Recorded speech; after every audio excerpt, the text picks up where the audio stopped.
Hello and welcome to the Digital Badge Academy webcast. I'm your co-host, Jim Daniels, and in usual fashion, we're going to turn it over to my colleague, David Leeser, to introduce today's very special guest and very special topic. So, David, over to you.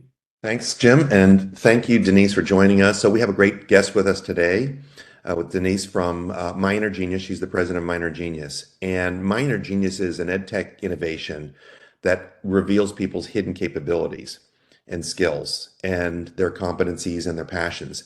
But the great thing about it is that it badges them as well.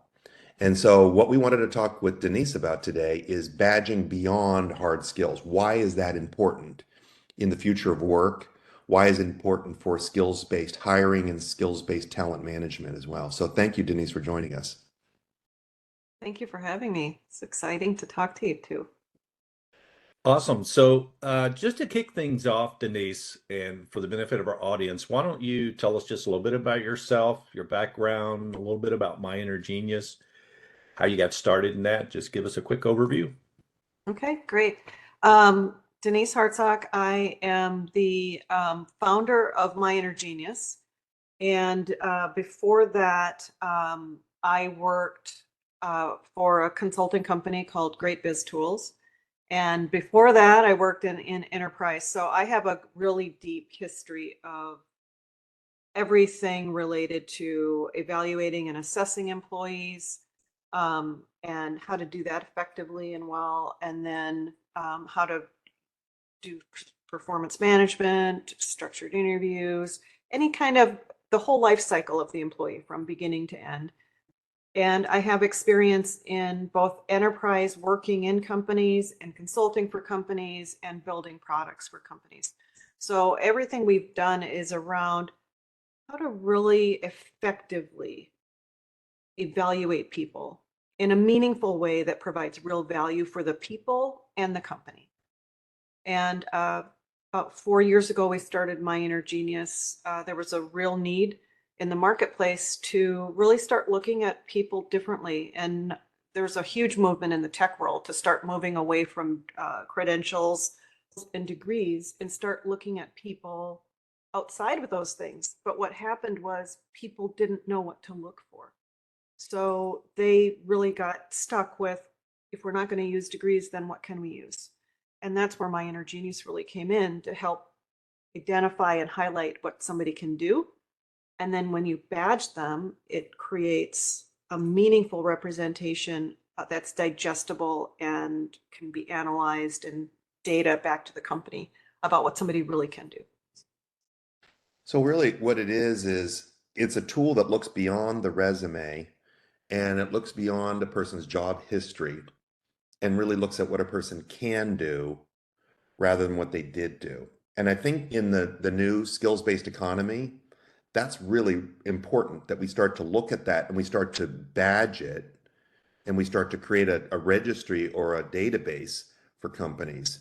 And so could you talk a little bit about that and just your perspective on what's going on with skills-based hiring and this whole skills-based movement for talent management, and what are companies doing right and what are they doing wrong? What should they be doing? Well, one of the issues with skills-based hiring, quite frankly, has to do with language. When people say skills, they actually mean knowledge, skills, abilities, personality traits, mindsets. They mean a lot of things. So what companies typically have been focusing on is knowledge. And they're missing a lot. It's like buying a car without looking under the hood. If you look what makes up somebody and how that contributes to their being able to learn and apply knowledge and relearn new knowledge as they progress through their career. What you're missing by focusing on knowledge is everything under the hood. You're missing their ability to learn, their willingness to learn, adaptability, problem-solving skills, data analysis and synthesis, social skills, interpersonal skills, empathy, ethics. You're missing everything else. And the truth is, when you look at what somebody can do, knowledge is constantly changing. It's constantly in flux. So if you're only focusing on that and you're only focusing on seeing somebody through the lens of a single job, when that job changes or when the knowledge changes, then what do you do? So if you focus on everything underneath instead, or in addition to knowledge, then you're identifying people that can learn. They can learn quickly. They can apply what they learn. They can adapt to new knowledge.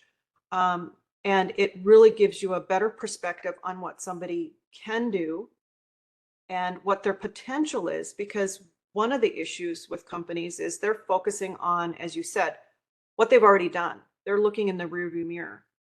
Well, what if they're a really, really good problem solver? And what if they're really good with people and they'd be a great project manager, but they've never been one? Nobody's going to give them a chance because they can't read between the lines and see that they can do that. But if you're focusing on all of the competencies underneath that somebody has, then you can really start to look at what they can do. What are all the different jobs they can do? As jobs change, what could they move into? And it gives you a much better perspective, because a lot of people are missing opportunities because they haven't been able to demonstrate to an employer what they can do. So by assessment and by badging those assessments and what they can do, you're giving visibility to the employers on what they can do, regardless of what they've done in the past.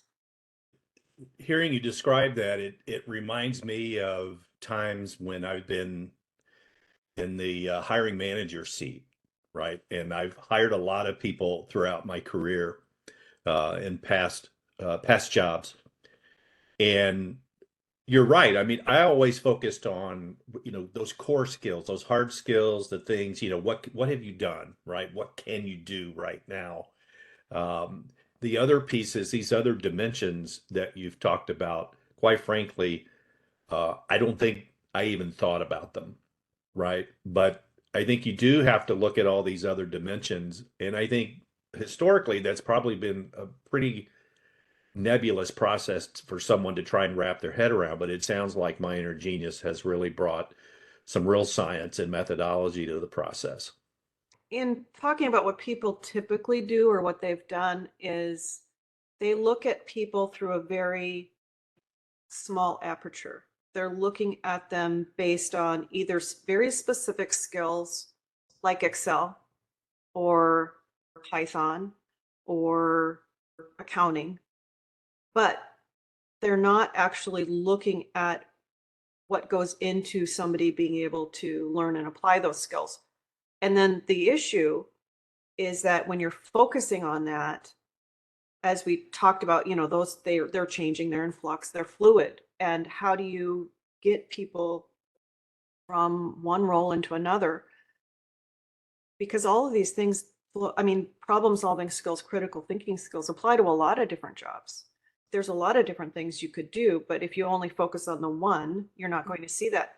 The other issue is with that really small aperture is historically assessments have been focused on a job as well. So like if you're applying for a customer service job, you get a customer service test. If you're applying for, IT job, you'd get a specific test that's specific to an IT job. But you're missing out on all of the other things that job may not need, but that you have. So when you're not looking past a particular job, when that job changes, you don't know what somebody can do. But what MyInnerGenius does is we're looking at way beyond a particular role. We're looking at a wide swath of cognitive skills, cognitive abilities, and personality traits and mindsets to really look at what motivates somebody, what attitudes and behaviors and values do they have, what capabilities do they have, what skills and abilities do they have, what personality traits do they have. And if you're looking at all of that, you can tell so much about somebody and do so much with that information. And as a person, it's really helpful for me because most people don't know what they can do. And it widens a lot of opportunities for people to see what they can do and what they can do with what they have and where they can grow. And as an employer, my goodness, it gives you so much information on your workforce. And if you're using badges, you've got that verifiable credential to show what somebody can do at what level, and you can analyze all that data. So you can look at your workforce and you can say, I've got a hot spot here. I've got problems with adaptability, and I'm an innovative company and I know I need adaptability in the future. So you know what you need to focus on internally or what you need to hire. And you can just look at your whole workforce. And as jobs change, there's a lot of different estimates on how many jobs will change. Some people think 85% of the jobs today are going to change in the next 15 years.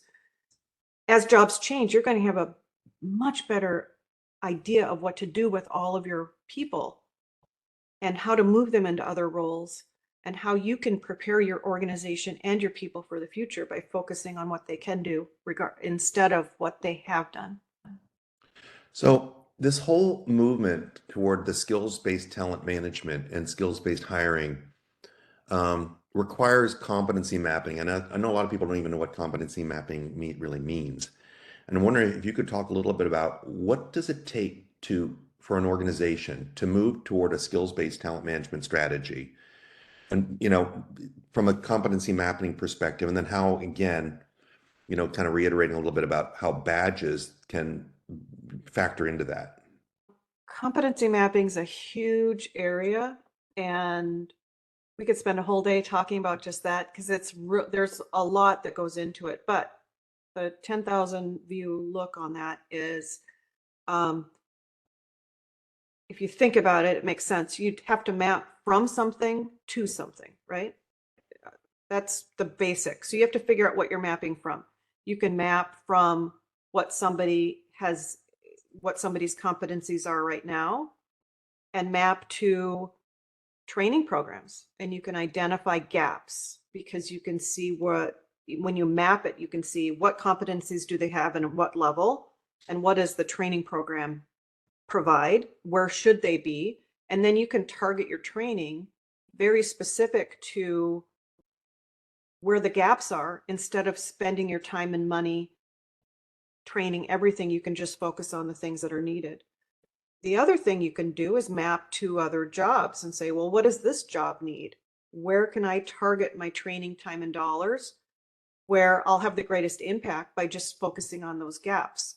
You could map training to what's required on the job, so that you just have to figure out what it is that you want to map from and to, and then you align the competencies that are required for each piece of the segment, and then figure out how to put those together, how they align. And that's basically a very high view of what competency mapping is. And you can competency map for an individual to say, what can you do and what kinds of jobs can we help you with career planning and succession planning and fill those gaps.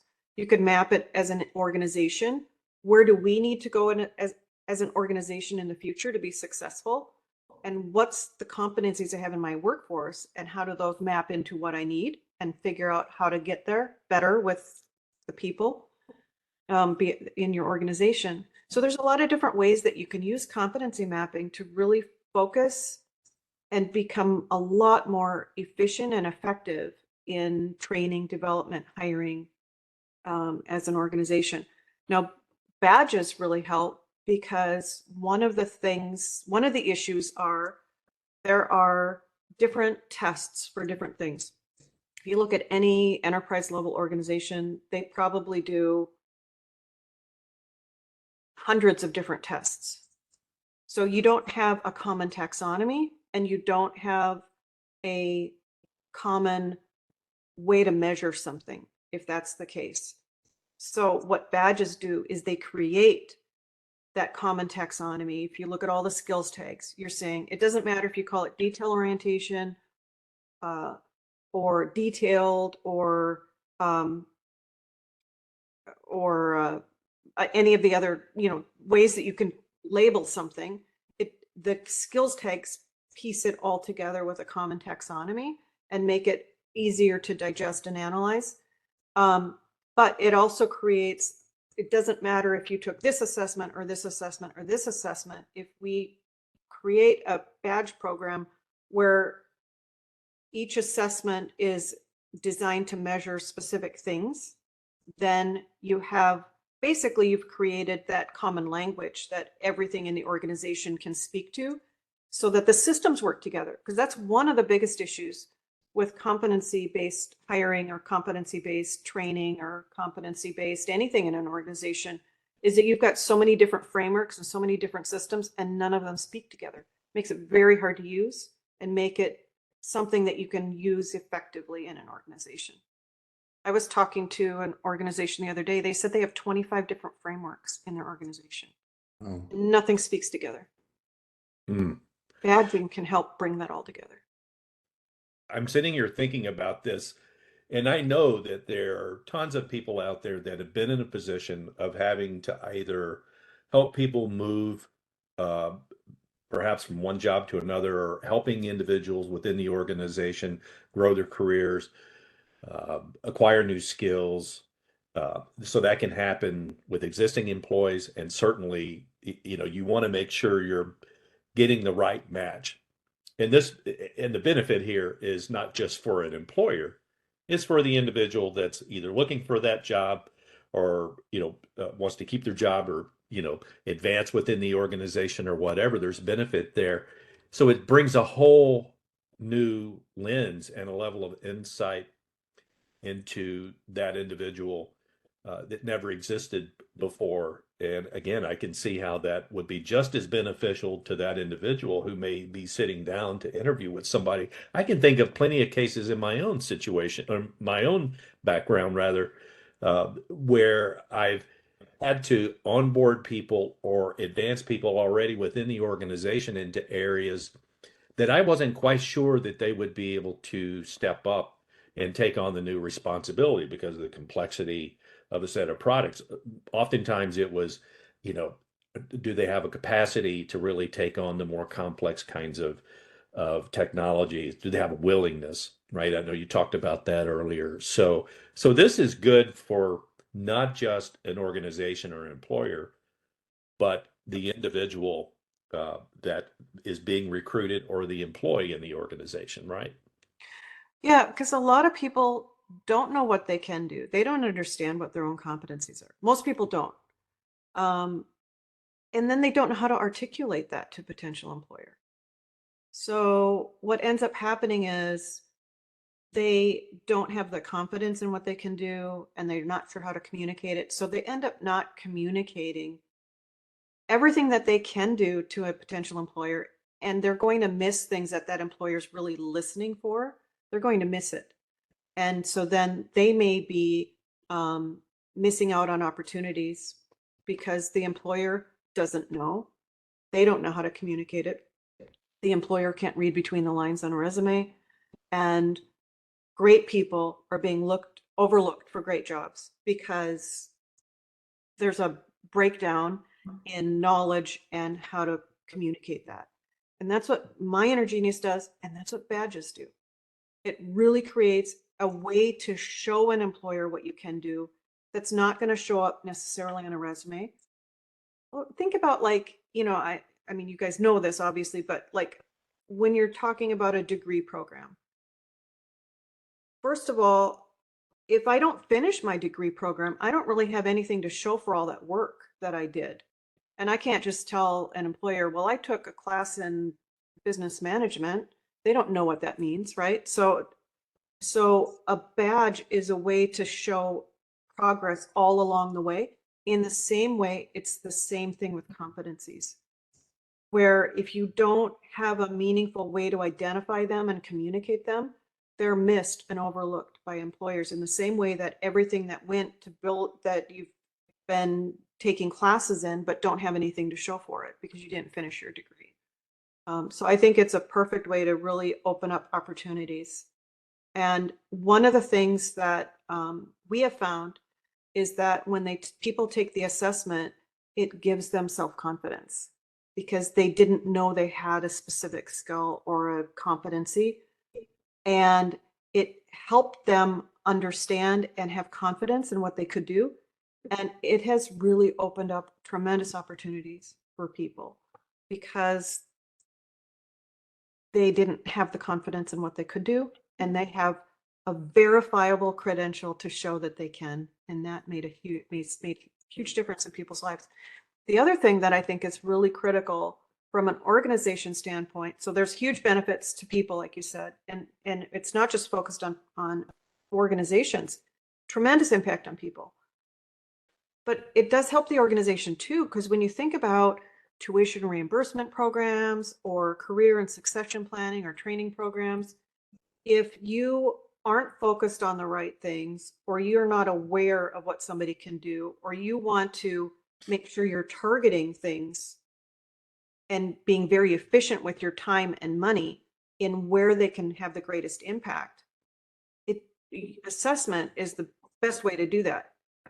The worst way to do that is through an interview or a resume, because those are biased and they're not reliable.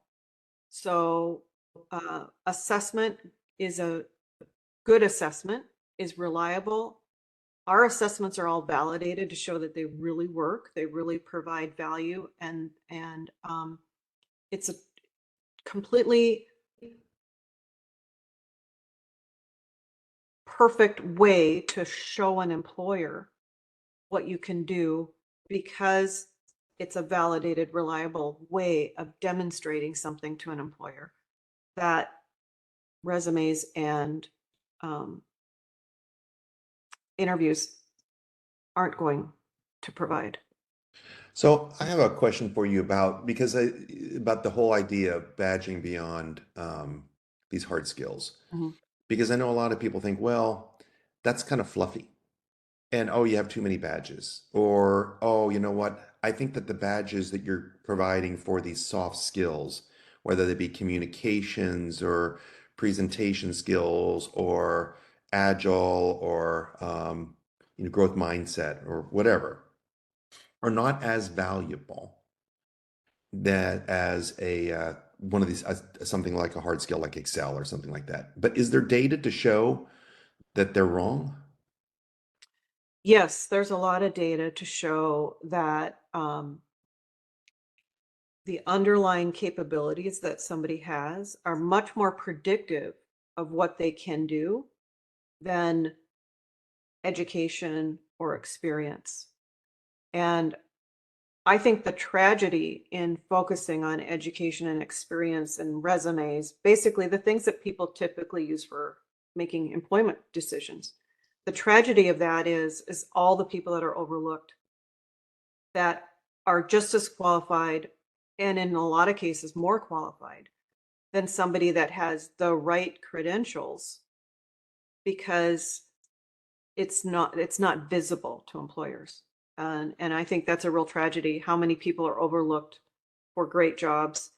And when you focus on capabilities, it levels the playing field.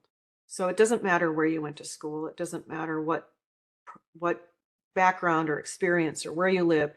It levels the playing field and reduces bias and creates opportunities, tremendous opportunities for people by focusing on what really matters. If you think about it, like let's look at a customer service job, for just as an example. What do you think is more important? Knowing how to use the cash register, or their interpersonal skills, their detail orientation, their ethics, their empathy, their ability to solve problems? Right. And we never measure that, and it certainly doesn't show up on a resume, and it doesn't show up on a performance review as well. Right. But it's the most important set of things that you could evaluate and have insight to. It's more important. And that applies to every job out there. Now, there are certain jobs when you have to have some knowledge, right? Doctors, I want to make sure that they have the education required.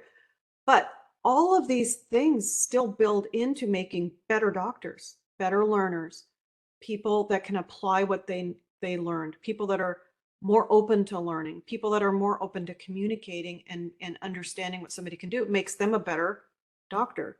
So even knowledge is layered on top of everything that we're talking about.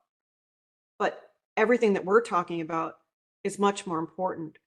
That's the foundation of the house, the foundation that everything else sits on. Without that foundation, everything else can collapse.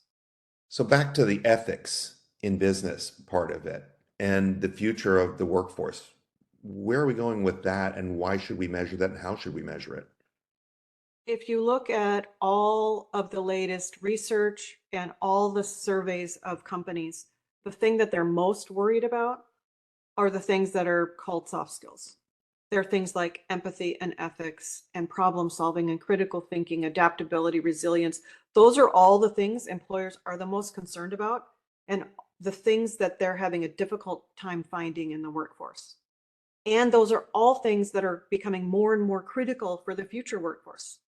So what that does is people that understand what they can do and can demonstrate it to an employer are going to become more and more in demand and marketable to companies into the future, because all of those things that can't be replaced by AI, can't be replaced by machine learning, all of those so-called soft skills or interpersonal skills, uniquely human skills, are becoming more and more critical, and they will become more and more in demand.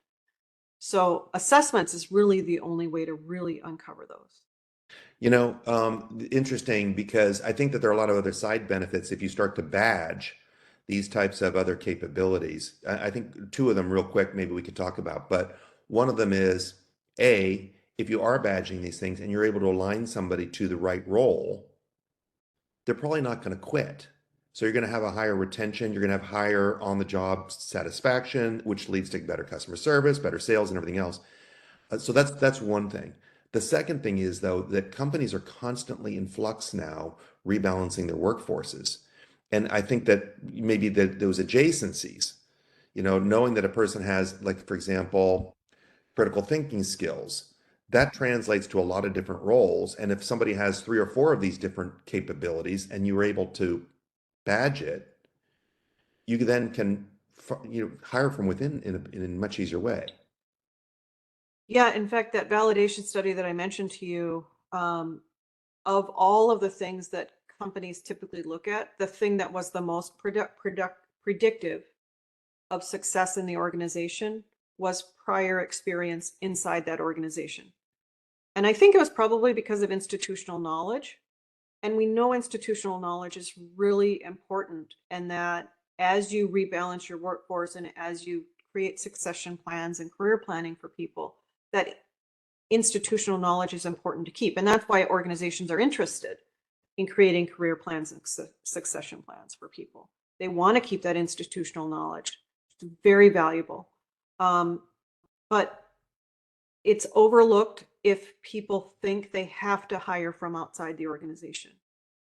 A company that we were working with, they started to think differently and realized they could promote from within, because they recognized after assessing people and badging people, once they became visible to people through assessment and badging, then they started giving them more and more opportunities, growth, stretch assignments, giving them opportunities rather than hiring from outside.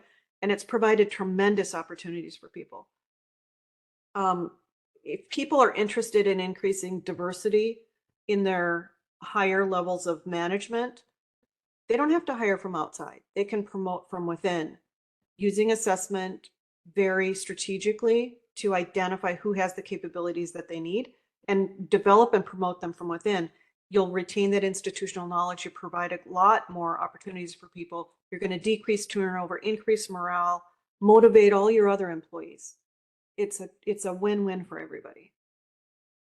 And I think about opportunity cost, right? I mean, in my mind right now, I'm thinking, boy, what's it costing organizations to not be leveraging this kind of innovation, whether it be in the recruiting and hiring part of their business, or the internal resource mobilization and career development, right? I mean, I would have to think organizations are really missing out, and it's costing them money, hard dollars, to not be embracing this type of approach. It's costing a tremendous amount of money, and it's also costing goodwill. Your employees are the biggest advocates or detractors for your employer brand. And if you're hiring from within, you're going to have great people that are committed to the organization, motivated, excited, and they're going to be great projectors of your employer brand everywhere. They're going to be talking about how great it is.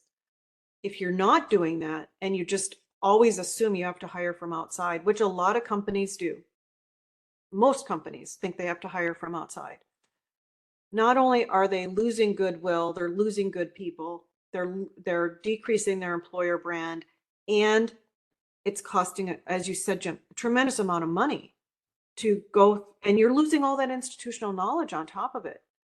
If you could provide opportunities from within in a very smart way by using data science, using assessment data, badge data, and really analyzing it and thinking about it, it's going to make organizations more agile. It's going to make them more likely to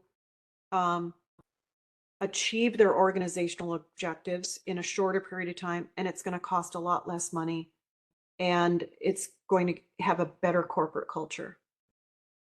So if I were to summarize some of the things you talked about, badging beyond the hard skills and really moving toward the skills-based talent management, bottom line is you have to create some sort of competency framework. Here's what we need. Here's the jobs to be done. So we need to take inventory and say, here's what we have to do. These are the capabilities we need in our organization.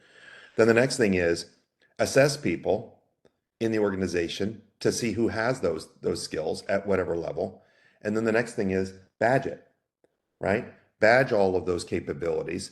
Now you have this great alignment to here's the job to be done with here are the people that have these capabilities. Here's the registry of all of these skills for our entire organization. And now we can start plugging in and see who is the closest match. And that's why badging all these capabilities is necessary. And that's why assessing those capabilities is more important than looking at resumes.